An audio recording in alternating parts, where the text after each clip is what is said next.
की तरफ देखने का इच्छा नहीं है मेरा। दिलीप दा, प्रचंड जीत मिली है, ऐतिहासिक जीत मिली है। एक बार प्रूफ इस बार आप लोगों ने एक्चुअली में जो किया है, कैसे देखते हैं? बंगाल की जनता जनार्दन को नमन।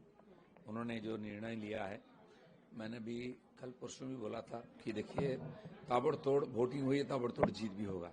पिछले 50 साल से देखिए अब बंगाल में जिसको भी सरकार में लाती है जनता 200 के पार देती है सीट, और वही होगा। सुबह 9-10 बजे तक मैं बोल रहा था, घटना वही हुआ है। भरपूर मौका देता है लोगों को, और वो सौभाग्य हमारा हुआ है, और उसके लिए 75 साल हमने तपस्या की है, डॉक्टर श्यामा प्रसाद मुखर्जी से लेकर आज तक। और पिछले 10 साल से लगभग 300 कार्यकर्ताओं की बलिदान हुई है राजनीतिक हिंसा के कारण।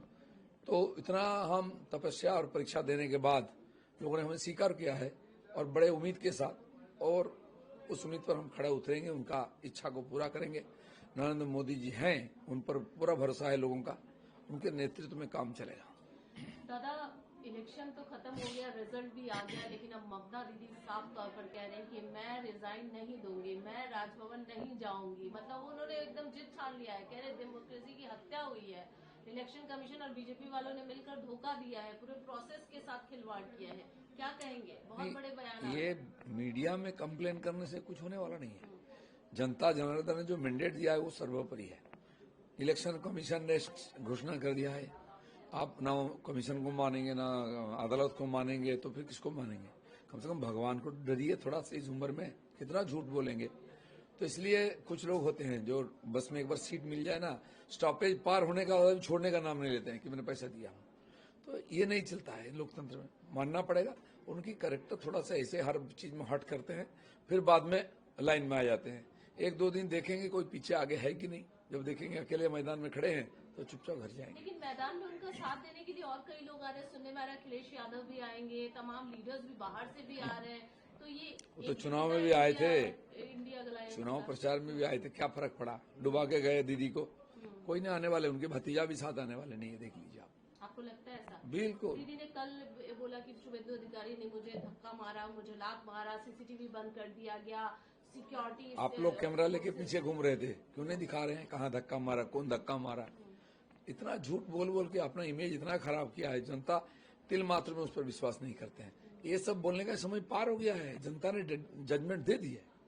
एक जो बहुत कंसर्निंग विषय है, पोस्ट वायलेंस जो हमेशा से होता है पश्चिम बंगाल में, फिलहाल कुछ छुटपुट घटनाएं आ रही हैं, उसमें ये भी हो रहा है कि बीजेपी के भी कुछ जो कार्यकर्ता हैं वो तोड़फोड़ कर रहे हैं। और ममता बनर्जी अभी वो कह रही है कि हम फैक्ट फाइंडिंग कमेटी बना रहे हैं, हमारे लोग जाएंगे, देखेंगे, हमारे घर तोड़ दिए जा रहे हैं, हमारे नहीं, वही काम करे ना, वही काम करे, जाके अपने कार्यकर्ताओं के साथ खड़ा रहे, ढांढस दें जो हार गए रो रहे हैं।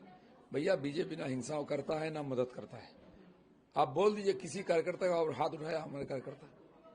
पिछले बार तो 2 दिन में 18 लाशें गिर गई थी पोस्ट वायलेंस में, किसी का हुआ हत्या। हाँ, कुछ दर्जनों ऑफिस हमारा ले लिए थे टीएमसी, रातों रात मशीन लेके तोड़ दिए थे। 12-15 ऑफिस तो हमारे एक दिन में जेसीबी देकर तोड़ दिए थे। और हमारा ऑफिस अगर झंडा बदल दिया, उसमें कुछ लोग तो ऐसे होते हैं चुनाव के बाद सारे लोग इसमें आ जाते हैं, पार्टी ऑफिस का रंग बदल देते हैं। उसमें क्या है, पब्लिक ने जजमेंट दिया है कि परिवर्तन हो, तो झंडा बदल दिया, कार्यालय वही रहेगा, वही लोग बैठेंगे, उसमें डरने का क्या है? ये बहुत नाजुक समय है, अपने कार्यकर्ताओं को भी आप संयम बरतने और पूरा संयम है हमारे कार्यकर्ताओं में। थोड़ा खुशी मना रहे हैं लोग। अरे भाई 75 साल के बाद यहाँ सत्ता में हम आए हैं, सैकड़ों कार्यकर्ताओं को बलिदान दिए हैं, कुछ नहीं मनाएंगे हमारे कार्यकर्ता? हारने के बाद भी वही खुशी मनाएंगे क्या? हम रोते रहे, खूब खुशी मनाएंगे हम लोग। लोगों ने हमको आशीर्वाद दिया है, खुशी खुशी काम करेंगे, उनका सपने को पूरा करेंगे। दादा, अब तो जीत हो चुकी है, सरकार फॉर्मेशन का टाइम है, शपथ का क्या है, कब तक उम्मीद हम लोग करें?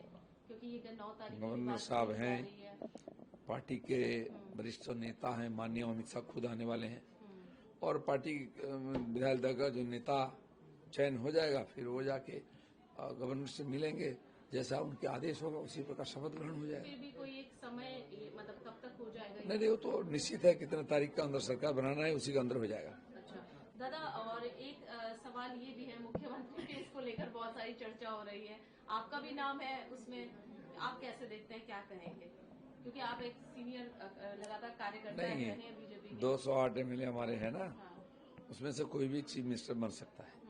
आपने देखा भी है पिछले सालों में बीजेपी जहां जीतती है, यही चर्चा आप लोग खूब करते हैं, फिर ऐसा नाम आ जाता है, सब ठंडा हो जाता है।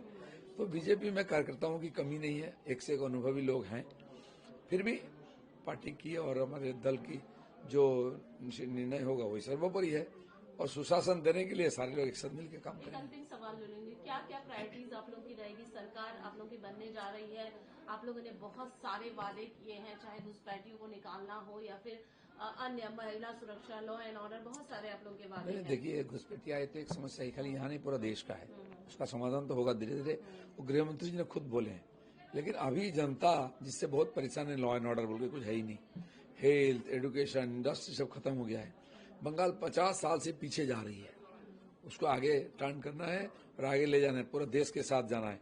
देश एक तरफ जा रहा है, बंगाल बांग्लादेश की तरफ जा रहा है, इसको मोड़ना है, सही दिशा में ले जाना है, और केवल बीजेपी कर सकती है।